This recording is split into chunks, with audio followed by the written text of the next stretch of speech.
What's up, YouTube? This is Rebecca the Diva coming at y'all with another video. But before I get into this video, if you're new, welcome to my channel. My name is Rebecca. All I'd like for you to do is go right on ahead and hit that subscribe button. Select the notification bell and select all, so every time I upload you'll get notified. Hit the share button because sharing is caring. We ain't got no secrets over here on this channel. We tell everything. Hit the like button because that helps me out a great deal.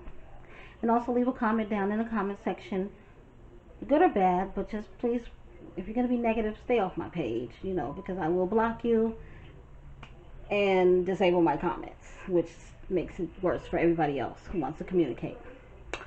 And for those of you who are coming back, welcome back, Diva Gang. It's your Diva. I'm trying to get work done, guys. I know y'all like, damn, she on again. Whew, I'm okay. I have to keep on with my regimen, so that's what I'm doing, because I had a whole bunch of videos that I had planned, and it's just like my life was just so hectic. I just did not have a chance to do it. And then, like I say, I own my own business. That takes up like 85% of my day. The rest of that goes to the kids and whatever else. So and for those of you who want to inquire, I'm feeling a little bit better. And for those of you who don't know or haven't watched any of my other videos, I just suffered a great loss. My boyfriend of 2.5 years just passed away. He had a heart attack the other day. So I'm grieving that loss, but as he would want me to do, he wouldn't want me to sit here and cry and feel pathetic and, oh, what was me, which I keep breaking down crying throughout the day. But I'm going to be okay, and I have to work. You know what I'm saying? Because if I don't work, I don't eat. But I'm just going to get right into the video because I think it's going to be kind of lengthy. So here we go. As you can tell by the title, this video is about domestic violence. So I have a disclaimer. If you can't deal with the nature of violence being talked about or violence against women being talked about, then you can go ahead on and click off the video and watch it in your own time frame. I am a survivor of domestic violence, okay? I want to put that out there, just so you know. Okay, so the story, I have a story to tell, and it might get a little bit intense, you know what I'm saying? So for the faint of heart, I don't want to disrespect anybody, but I need to tell my story because I've been holding the story in for 25 years. So with that being said, you can click off, you can watch it another time, but I just want to be respectful of those who can't handle the content that I'm bringing forth. With that being said, I'm going to start by giving you some statistics on domestic violence. First and foremost, we're in the month of October, and October is Domestic Violence Awareness Month, and a lot of people don't even know that exists, and I think that's sad. Purple is the color for domestic violence awareness, okay? That's why I just love the color purple. Everything that I own is purple, okay? I have a purple nightstand. My laptop is purple. You know, my bedding is purple. So, you know, yes, purple.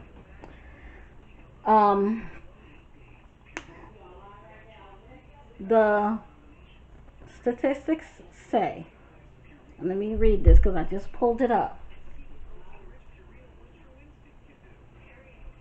This is according to the CDC. 1 in 4 women and 1 in 7 men, yes, men do get abused too, okay, will experience physical violence by their intimate partner at some point during their lifetimes. At least 5 million acts of domestic violence occur annually to women aged 18 years and older, with over 3 million involving men. That's a big number.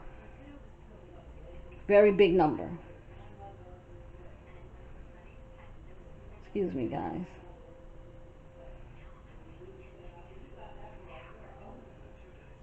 Huge number. It is also stated that every 10 seconds, a woman is being beaten somewhere. Every 10 seconds. Like, I was floored when I saw that number. Like, damn, you know. What is domestic violence? Because some people may not have a clarity.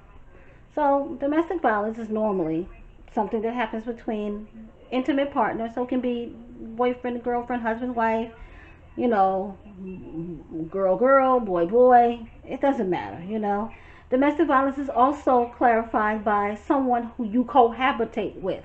So if you're 20 years old and you live at home with your mom or dad and your dad puts his hands on you, your mom slaps the shit out of you, you can call the police and get a restraining order and get out of that situation, you know. So, but I'm mainly focusing on couple, like intimate partner violence. So, what is domestic violence? And it's not just he hit me, she hit me. It goes deeper than that. Domestic violence, physical, mental, emotional, financial, any of those above can be a form of violence. Okay? Any of those above. I've experienced all of them, you know, by just about all of my partners, you know. You know, my boyfriend who just passed away, he was a narcissist. And he emotionally abused me, like literally emotionally abused me. You know, and part of it was me because at this point in my life, you know, I knew better. But it was like I just couldn't let go. You know what I'm saying? Because it's like the shit that he would do to me, you know, emotionally, it's like I shouldn't have I shouldn't have taken it. You know what I'm saying? I should have just say, halt, I'm not going to do it. I'm not going to go through it or whatever. But everything happens for a reason. You know what I'm saying?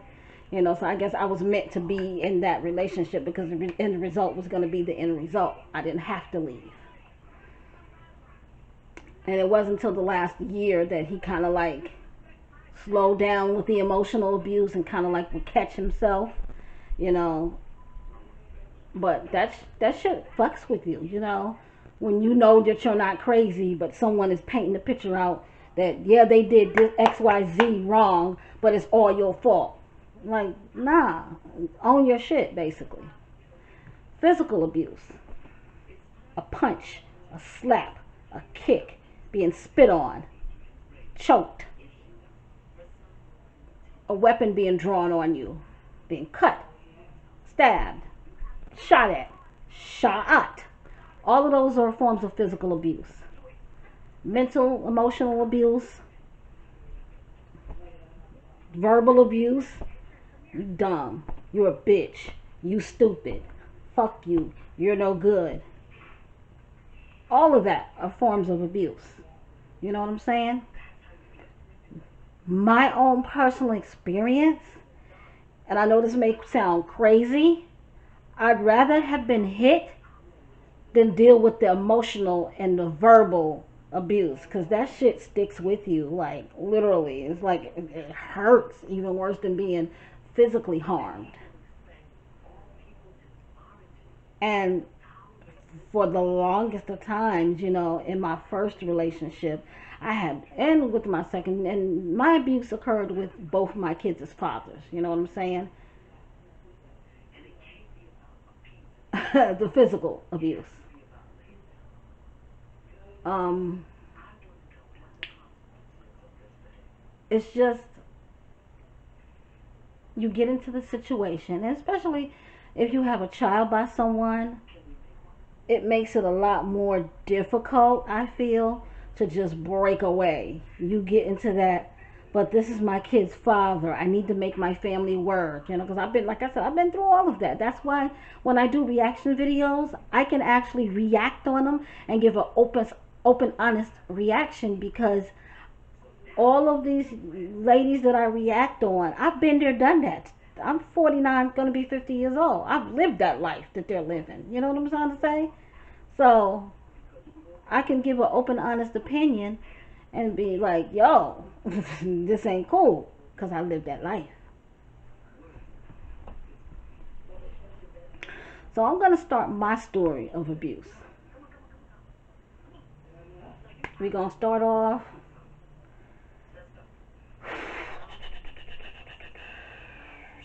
Winter 1995. I'm lying.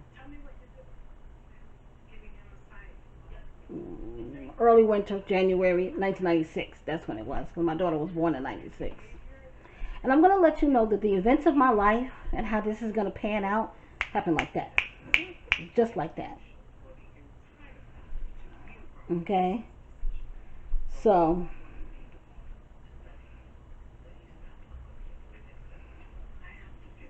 I'm sorry, guys. Phone is just extra busy. So, as we all know, I make it known that I'm a New York City girl. Born and raised in Brooklyn. So, by that being said, by the time I got 20 some years old, like 24, 25, 25, 24, no, because I lived in Atlanta a minute. I was like, you know what? I'm tired of this. I'm tired of my mama's rules. I've been in my mama's house. I'm out. Peace. And I moved from New York City to Atlanta, Georgia. And I moved there in 1994. So 94, 95, I was just busy doing me, being single, working, living that life. And I didn't have my own place, but what I did was I just would find people who would rent out rooms. So I rented a room from this one lady, and I can't even remember her name, but she had these young sons. One of them lived there, and one of them didn't. I think he was married or had a girlfriend, and him and the girlfriend had a baby, so he didn't live at home. And her younger son was like 17, I think, 16 or 17, and he hung out with a whole bunch of dudes. So one time, and back then we had the regular house phones and stuff. So one time I was off work and I was just in the house chilling,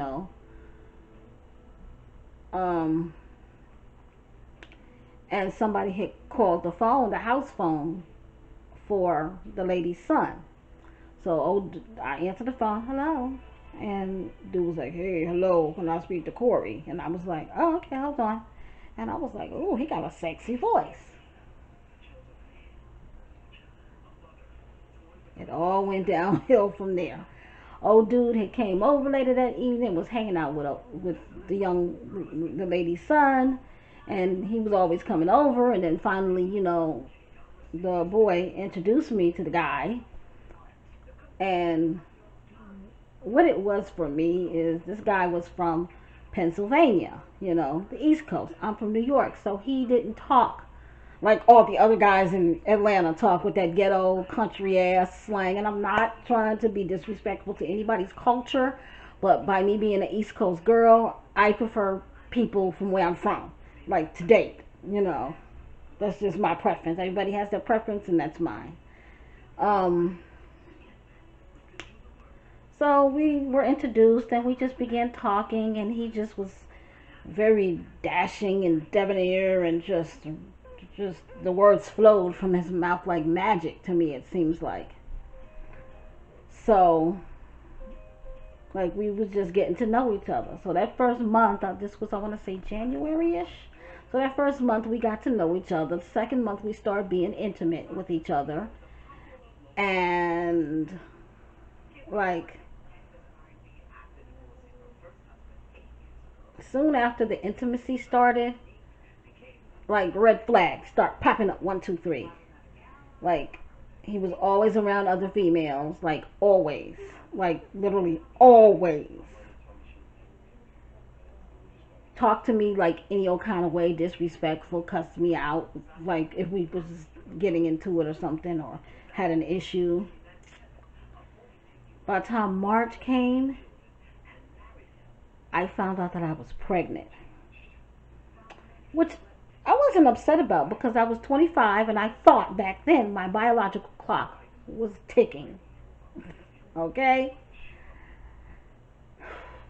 So I found out, I got confirmation, I told him about it, and he wasn't upset about it, he wasn't happy about it, he was just him. But as time went on, he got more, I guess, kind of freaked out. Now, granted, let me backtrack. I'm 25 and this guy is 20 years old, okay? I'm that bitch, female, that I only date men that are younger than me. I do not like older men. You know, I just don't. My boyfriend who just passed away was 46 years old. And I'm saying, I'm 49, I'll be 50. You know, so I like them young. So I just feel by him being younger, he just automatically went on scared mode. Like, damn, I'm about to be somebody's father. So we're moving on into the summertime, and I'm getting pregnant and big, and we're trying to make the relationship work. But with that came the abuse. Like, we would get into arguments, and most of the arguments were over him cheating. You know what I'm saying? All of our arguments were over him cheating. It was never nothing else. It was always cheating. So it got to the point where I was being brutally beaten while pregnant with my first child. So it got to the point where I want to say September had came, and I literally had like 2 more months because I was due in November. 2 more months before I was to give birth. So I was like, I can't do this anymore. Like, he had beat me up so bad one day that I literally had to flee. I went to a domestic violence shelter in the city of Atlanta, but it was like they were so full, but they felt so bad for me because my face was like brutally beaten up, and they seen I was big and pregnant, and it was like, yo, they put a little pad or a little mat on the floor and made sure that I had a place to sleep. But I was like, okay, I'm pregnant, I can't sleep on a mat on the floor. So I called my mom, and my mom was like, well, you can come home anytime you want to. That's all I needed to hear. His mother, my kid's grandma, got me a bus ticket. She fixed me something to eat and put my ass on the bus back to New York City. Had my child November 29th, which is my birthday, in New York, and just automatically had the urge to be back with my kids, with my daughter's father. Meanwhile, he's still being disrespectful over the phone. Knew we were having a girl, but I don't want that shit. I wanted a boy. You can't even give me a son. Stuff like that. Just disrespectful shit. I shouldn't have never went back, but it was like I couldn't stay with my mom because it was like she's aggy as fuck. So it was like, I just need to go. I wanted my family to work. They go their word again. I want my family to work. By any means necessary, I wanted my family to work. Okay? I'm sorry, guys. I got a lot of messages and stuff like that coming in.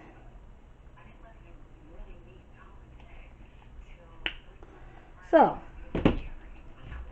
I go back to Georgia, and we're staying briefly with his mom, and then his mom ended up getting us an apartment, and the abuse gets worse. I mean, I'm getting kicked, stomped on, choked out, spit on, guns pulled on me. You name it, it was happening to me, okay? Like, anything that you can think of that was violent was happening to me, okay? One time we argued so bad that he had this gun, and I knew where he kept it. And I raced into the room, and the gun was hidden like underneath a chair cushion. So I reached out and I got that gun, and I turned around and I cocked it. Never touched a gun before in my whole fucking entire life. And nothing happened. And by the grace of God, to this day, I thank God nothing happened, because I wouldn't have had my daughter. She would have been in the system. I would have been in prison, and he would have been dead, because I probably would have kept pulling the trigger to make sure he was dead. So from that point on, it's like I left. I went to go stay with some friends, some of my coworkers, and then that situation was just really irritating because it's like, you know how it is when you staying with folks, and it was like they were party girls, I wasn't. They was eating up my food, using my baby's diapers, just stuff like that. And I was like, okay, look, I can't. So then I left and went to Chicago because that's where my dad was from. May he rest in peace. And I stayed in Chicago for like a month or two. Then I left again because at that particular time my sister was left stranded in New York because like my mom had like picked up and just moved, and we didn't know where the hell she was or anything. And my sister had came home and like the whole apartment was like empty. Like she's like, "Where's mommy?" And I was like, "I don't know," you know. So it was like, well, I had to go get her, and then we ended up going to Florida, and we stayed in Tampa for a while. And then me and my sister had gotten into it because my sister's a bitch. That's a whole nother story, a whole nother video. And I took my daughter, because my daughter was like 6, 7 months at the time, and I moved from Tampa to Miami, and that's when I had stayed in a homeless shelter from there. And then homeless shelter had placed me, helped me get an apartment with me and this other chick.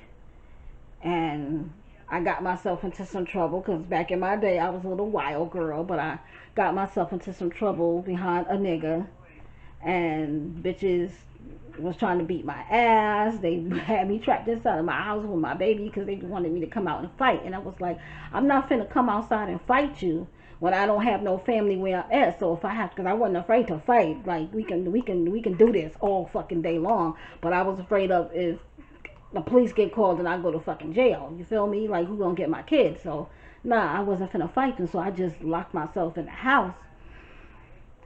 And they bust out my windows and just all kind of crazy stuff. So I didn't know what to do. So at that point, I just picked up the phone and I called my baby father. And like, he was like, yo, I'm on my way. Boom. And he came and got me. And we stayed there like a couple of days. And like I said, the nigga was and still is crazy. So he stood outside and he brought a shotgun with him. He was like, it was a sawed-off shotgun. He was like, any one of you motherfucking bitches knock on this motherfucking door while I'm here, I'm just gonna blast you, and I'm not gonna give a fuck. And he meant every word of that.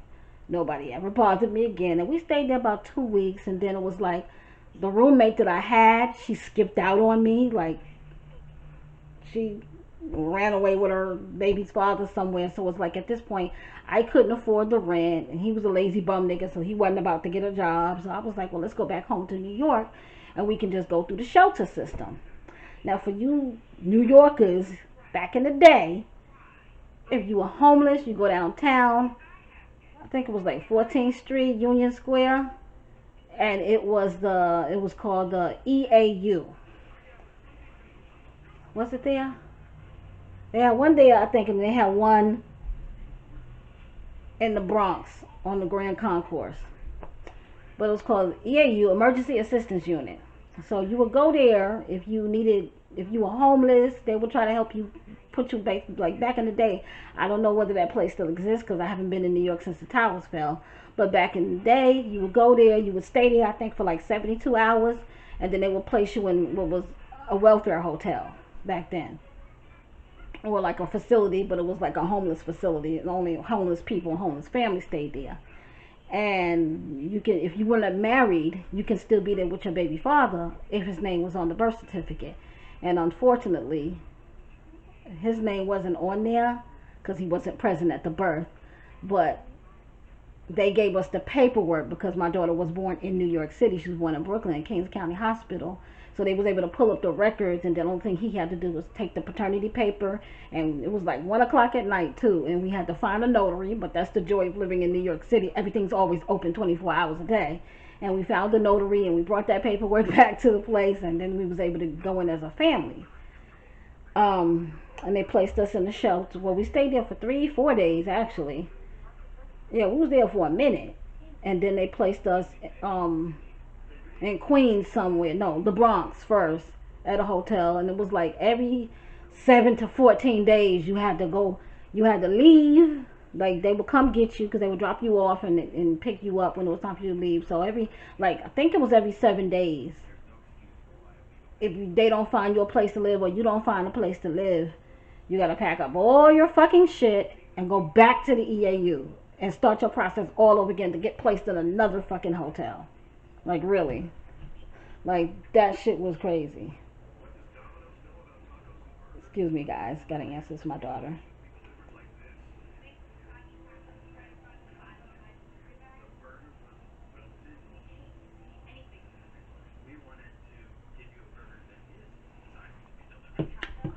So we did that process until finally we got placed in what's called a tier 2 or transitional living, basically. Now, meanwhile, the whole time we're homeless in a homeless shelter, I'm steadily getting abused, getting my ass whooped. Me fighting him fighting me, just craziness. In the tier 2 shelter, before we got to the tier 2, the transitional shelter, I found out that I was pregnant with my second child by him. And I wasn't going to keep her, but then again, on the flip side, I don't believe in abortion, so I had no other choice to keep her, and I just had to deal with whatever I dealt with. So, found I was pregnant, and then like a month or so later, we got placed in our transitional, and while being pregnant, while living in a transitional shelter, was getting my ass beat. I remember being brutally beaten one time. I was about 6 months pregnant. And all I was doing was cleaning up. Because it was like they put you in regular apartments, but, you have rules and chores and stuff, so I had to keep my unit clean. So he was watching TV, and I was sweeping up the bedroom area where he was at. And he was like, "Could you sit your ass down?" And I was like, "I gotta clean up, And all of a sudden, he just stood up, and he grabbed the broom, and he threw it, and he just started kneeing me in my stomach. So I automatically just got down like this in a fetal position, trying to protect my stomach as much as I can. And the knee was just catching me in my face, like over and over and over. And to this day, I have a scar. What's not this scar on this side of my nose? My whole nose was like separated from this, like literally, you can see the meat clean. There's blood everywhere. And I literally was so scared to tell anybody. I feared protecting him. I didn't want nothing to happen to him. Another statistic. The woman that's being abused, 9 times out of 10, is always going to protect her abuser to the fullest. Remember what I said. So I basically was putting like ice in my face down because I got puffy eye, nose hanging from my face, busted lip, just okay. I was fucked up. So I hid in the house for 2, almost 3 weeks, and I was almost healed. But then I had to meet with my caseworker like once a month just to do a family action plan or whatever. So I had to put makeup all on my face, and meanwhile, y'all, I don't know how to do makeup now. I really didn't know how to fucking do makeup then. And put glasses on because I still had a lot of bad bruising. Like my face was literally almost disfigured. So, got through that incident, had my daughter, and like maybe, I want to say 2 months after my daughter was born, we got placed in our permanent housing, which I lived in NYCHA, New York City Housing Authority. So I lived in the projects. Our first place where we lived was Staten Island. And it was pretty cool out there in Staten Island, but also it was just project-y. Like everything that you can imagine happened out there, but it was better than being in Brooklyn or Queens or Manhattan, okay? Because it's a little mostly white people in Staten Island, so only so much is going to happen in white areas. So freaking, we moved in, we got settled, and the abuse kind of like settled just a little bit. It wasn't too much. Just occasional yellow scream here or there. But like the physical violence kind of stopped. And granted, the violence went both ways, because at that point, I became a motherfucking bully. I'm going to just, what motherfucking type shit, because I'm already a girl from the streets, okay? Like I said, I'm from Brooklyn, so I'm already a tough ass girl. And this one evening, and I had suspicion that this nigga was cheating on me. But I didn't have no proof of it. It was like you would leave and you'd be gone for hours. You would say, oh, I'm going to the store, I'll be back. You would leave and you'd be gone for hours and come back, and it's like, well, nigga, where the fuck you been? You say you was going to the store, you no bag, you don't hear nothing. Like, what the fuck? So he left one day, was gone for like 3-4 hours, came back. He was high as fuck because he smoked weed and drank beer. And I started arguing with him. Like, what the fuck? You always leaving, you always doing this. You leave me here alone with these two kids. Just typical arguing. And he was like, fuck you, bitch. And it was this picture frame that I had gotten for like the Salvation Army or something, and it had fell down because the people upstairs were making so much noise that it kind of like fell down, and the glass had broken. We just hadn't had a chance to throw it out yet, and it was like right by me. So I picked up the picture frame and flung it across the room. This nigga picked up a piece of glass and just went. All I saw was this shit coming from my fucking beautiful ass face. So I did one of these numbers, and it caught me right here. Well, you can tell this right here is a scar. Okay, so this is my normal wrist, and this is the scar where it caught me at. My whole, and this is graphic, okay, I'm warning you, so you can click off if you want to hear no more. My whole nerve that's in this wrist was cut in half. So you saw the nerve like that sticking out of my hand, and blood was just splurting, like I was standing in a whole pool of fucking blood. My babies are screaming. My oldest was like 2 at the time. My second oldest was like 6 months, yeah, because she was a baby. And this nigga gonna call the police. We got a bleeder here. Come get her. I remember this like it just happened last night. And so police came, automatically put handcuffs, took him out, and EMS was trying to assist me, talking about, okay, let's go. And I was like, well, hold up, I can't go nowhere. My kids is here. So it was like, sorry, ma'am, you need to go to the hospital. At that point, it really hit me that I need to get away. So thank God, the neighbor lady, and I think her name was Miss Figueroa. I know she was a Puerto Rican lady. She stayed directly across from me. She says, I'll watch your kids for you. She says, I got you, baby, don't worry. And she took my 2 kids and took diapers and stuff like that. And she's like, I'll watch them until you come home. Don't worry, they'll be good. And I was like, okay, thank you. And she was an older lady, and she had custody of her little baby granddaughter, so I trusted her. Like, I didn't talk to her that much like that, but I trusted her, you know, because at this time, I'm alone, you know. Like, my mom had moved out of state to all the way to the Midwest, and I was alone in New York, basically, with just friends and, like, close friends who I call family that I grew up with. But I wasn't going to call none of these people and tell them, oh, yeah, my boyfriend beat the shit out of me and cut me up. I wasn't going to tell these people that, because being in a domestic violence situation, as the abused woman, you get embarrassed to tell anybody this shit because you're afraid that people are going to judge you and say things against you. It's like, why you letting him beat you up and stuff like that? So I damn sure wasn't going to tell nobody that I knew. The only person that I had to tell that I trusted was my god sister. Like, she was like the same age as my sister. Me and my sister are like 8 years apart. So I trusted telling my sister. It's my sister, my god sister, and she couldn't come to Staten Island, but my other god sister came, and she came in there, and she was freaked out, but she came and she cleaned up all the blood and stuff along with the neighbor, and she held on to my kids until I got released from the hospital, because of course I had to have surgery. Like, my whole hand was split the fuck open, nerve damage, and to this day I have nerve damage. My hand is not as strong as my right hand, and I thank God it was my left hand and not my dominant hand, you know what I'm saying? So I stayed in the hospital like 2 days.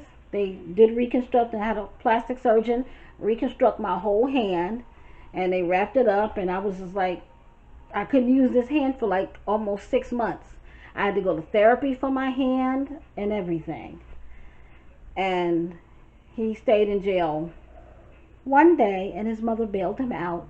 When he went to court, I was like, oh, nothing happened. I broke a jar of apple juice and I slipped and the glass went in my wrist, and they dismissed the case. Shows you how women will do anything.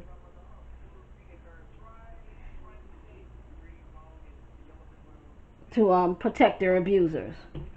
From that point on, he was kind of scared to put his hands on me because, like, literally the abuse just went,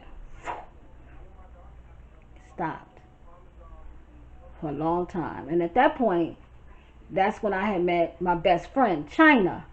So I had gotten real just involved with her because we was like vibing. We was standing actually in the food pantry line, and we was just talking. It was cold outside, and she had her son. I think he was like 3 or 4 at the time, maybe 4-ish, because he's older than my daughter. My daughter gonna be 24, and I think Raekwon just turned 26. So he's about 3 or 4, and my little girl was 2. And then of course, my second one was almost 1 at the time. So I met her, and me and her just clicked and vibed because I don't fuck with bitches at all. Like, my only other best friend that I had was Jessie, and she lived back in Brooklyn, and me and her been friends like since high school, you know. And today's her birthday actually. We've always kept in touch. We don't see each other. I haven't seen her in years, but we keep in touch, you know, all the time. Like, I always know where she at. She always know where I'm at. We good. And the same thing with China. And so China kind of was like a distraction for me because we just bonded, because she was basically she was a abuse victim too. So I think that's why we just clung to each other like right away. And then like a few months after I met her, I wanted out of Staten Island, so I had put in for a transfer because it's like you had to wait, I think, a year before you can transfer anywhere else, but you can go you couldn't leave the state, but you can transfer anywhere within the 5 boroughs with the New York City Housing Authority with your projects. So I moved back to Brooklyn because I'm a Brooklyn girl. That's all I know is Brooklyn. You know what I'm saying? Like right now, I want to go to Brooklyn, but I can't afford it. You know, it's too expensive to live there for me right now. I'm barely paying $1,200 here, and I'm barely making it. So I wouldn't go back to New York because that'd probably be like $3,000 for like an itty bitty ass apartment, and I'm not doing that. I wouldn't do that to my kids. But I moved back to projects in Brooklyn where I felt safe, and I can get to friends and family if I needed help. So we have our little squabbles here and there, but since the hand incident, we didn't have any real shit go on. Everything was fine, and then he started not acting strange, but just not being in the house a lot. And I was busy doing my thing, working, whatever. And like, me and him had dreams, because you know, it wasn't all bad all the time. I'm not painting him out to be a monster, but you know, for the most part it was bad. So we wanted to move to California, so we was just talking about it and making plans about it and whatever, but it was like he wasn't putting plan into action. And then one day I found out that he was cheating on me, and I kind of figured it out because, like, the way the projects were made, like, my building was right here where I'm at, and there was another building like to the left of me, and he would always leave, and I would watch him from the window. Something just told me, like, when he get downstairs, watch that nigga and see where the fuck he going. So he would always go into that building over there, which he had a homeboy that lived in that building, but he wasn't going to fuck over there every fucking day. Trust me, he wasn't. So I kind of figured that he was fucking with somebody in that building. But I didn't say nothing. I just kept quiet. And then my daughter at the time was 4. She was going to Head Start, pre-K Head Start, some shit. And this one chick would always be staring. She had a little boy, and she'd always just be staring at me. And if anybody's from New York, you know it's New York girl. We don't do the staring. Like, what the fuck is you staring at? You need to say something. Say it, before I bust you in the face. That's how I was. Still am. I'm not gonna say was. I'm still that way. I don't like people staring at me. You got something to say? Say it. So one day I just realized she lived in that building, and she was always staring at me. So I was like, yo, shorty want to get her face beat the fuck in. Why the fuck is she staring at me? And I put two and two together one day. I'm like, I don't know why, but I just put it together. It's like, she probably fucking my nigga. And I found out what apartment she lived in, everything. This by word of mouth. And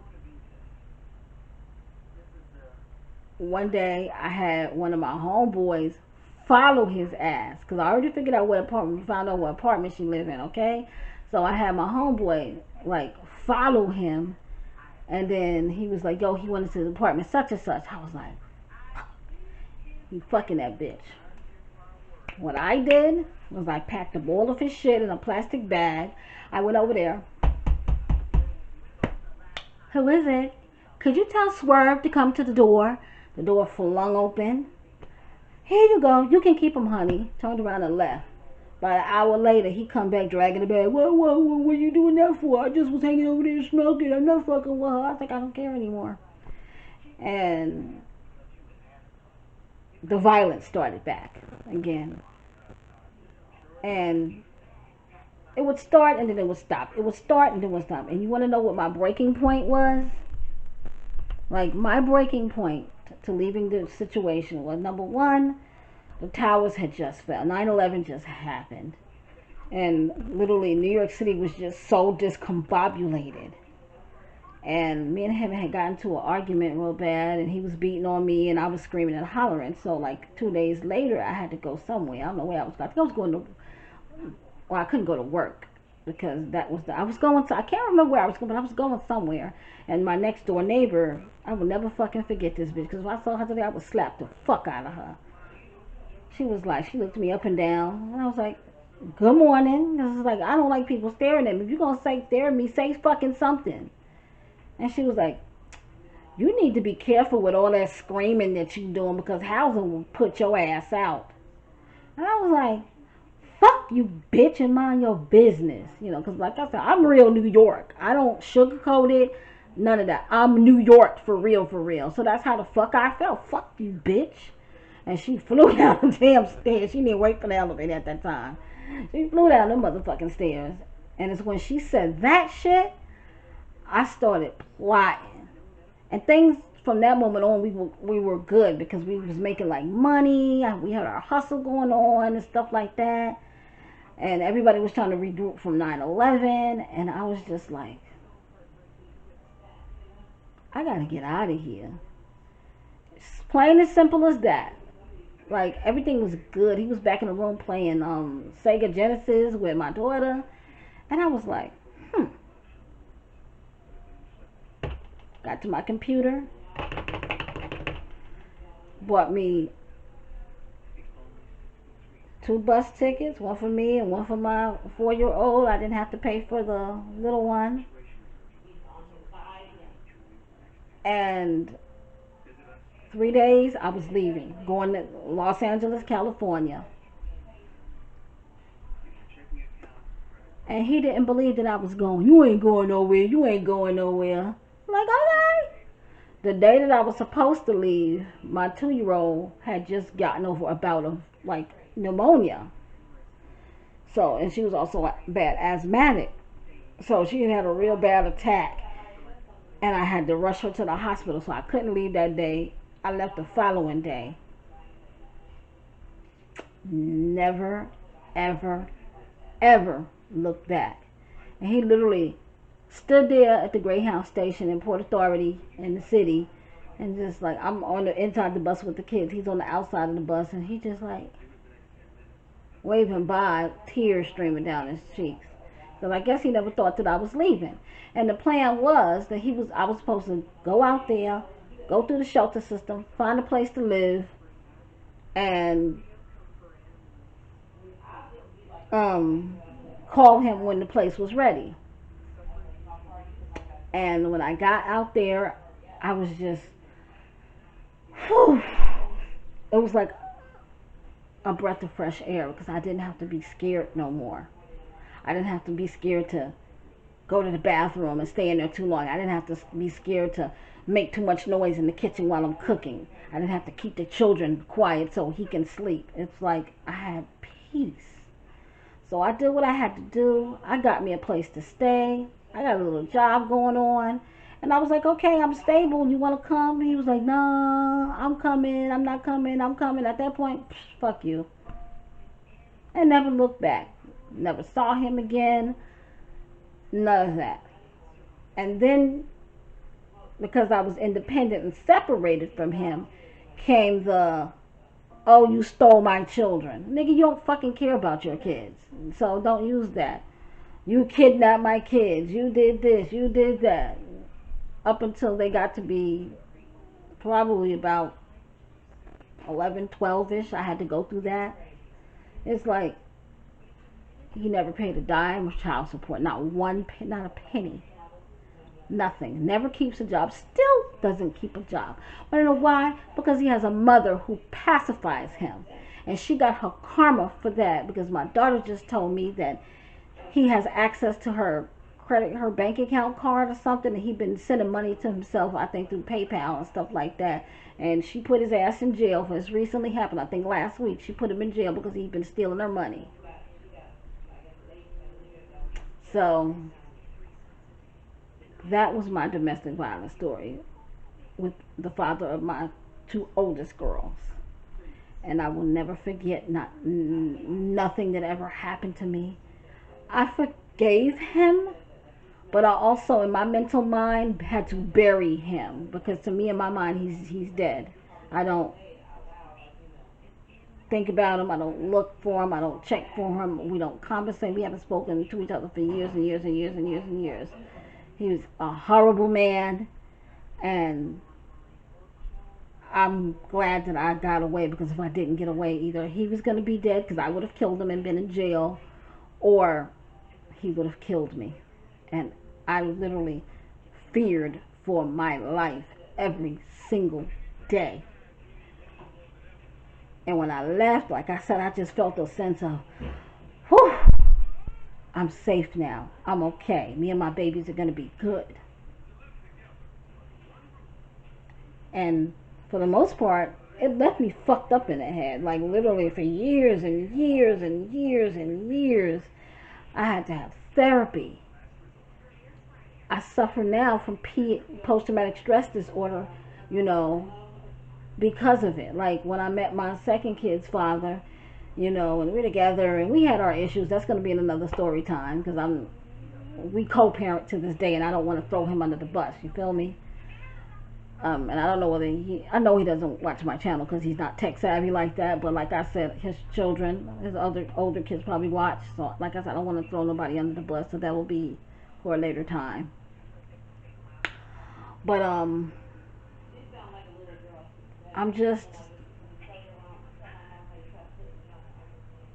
happy that I made the right decision to get out and get out while I could.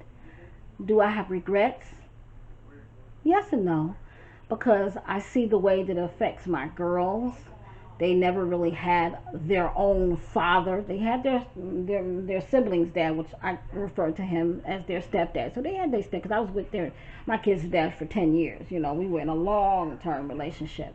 So they had their stepdad, and everything that they learned it from him, like their characteristics. And it's funny how shit goes, because for them two girls not to be biologically they got all of his ways. They do shit like he do. It's fucking funny to me. I sit back and I laugh, because they are more like him than his two biological kids that I have with him. It's funny. They don't see it. They'll deny it because they had an issue or problem with him. And like I said, that'll be addressed in another video. I kind of feel bad, because like they don't have a relationship with their father. And when he was given the opportunity, like I left when my kids were 4 and 2. He ain't never seen them up until my daughter was 18, and she was sent down there to stay with her grandmother because me and her could not get along. Or she was 17, and them two almost got into it. You know, because she a hothead fucking firecracker, and he's an abusive, crazy fool. You know, and he saw my 21-year-old for the first time last year, and like for the most part, you know, she was cordial, respectful. He was cordial, respectful, but it's like, and I think they talk every so now and then. She's not really interested, but to make her grandma happy, she tries to pretend like she's interested. You know what I'm saying? He's his mother's only child. She spoils him out the wazoo. She's always taking them. Like, she don't like me, and I really don't give a fuck. The bitch is like 80-some years old. She don't like me. She never did like me. She never will like me. Oh, well, I don't give a fuck. You know, because she always took his side. As a woman, and you raised this young man, you should know how your son is. You know what I'm saying? Like, if somebody came to me and say, Junior, my son, yelled and screamed at me or snapped on me, I would say, okay, yeah, because he gets pushed to the point where he'll just like when he feels like he's ganged up on. But for the most part, he's a quiet kid, you know. And I've seen him like that with his sisters, you know, because the 21-year-old basically picked on him all the time. So, and for the oldest girl, it's like he's respectful to her because she's like more so like that mothering type to them, because she is the oldest of all of them. So she's more so like a second mama to the younger ones. But I'm elated that I got out of that situation, because like I say, my kids would have been in the system and I would have been either dead or in prison, probably for the rest of my life, because people never cared. And people would look at me and say, well, why did you stay so long? Because I thought I loved him. I thought I needed him.